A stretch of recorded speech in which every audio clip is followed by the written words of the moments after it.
Construction started booming, so we were taking more apprentices. So we were running out of space, and we had multiple computer labs.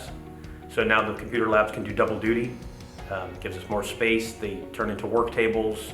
The guys can work on their projects on top of the tables, and then on the nights that we need it back as a computer lab, we hit a button and it's back to the computer lab. The power really helps for things like the electrical lab training we do. We can set up a trainer right on top of it, and the guys can go to work on it, and no one even knows the computer's in there.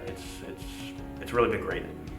So with the number of apprentices that we have coming in now, we're at capacity here at the school.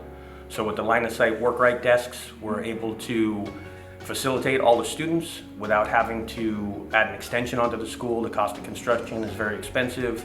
The tables were a more cost-effective way to facilitate more students in our classrooms.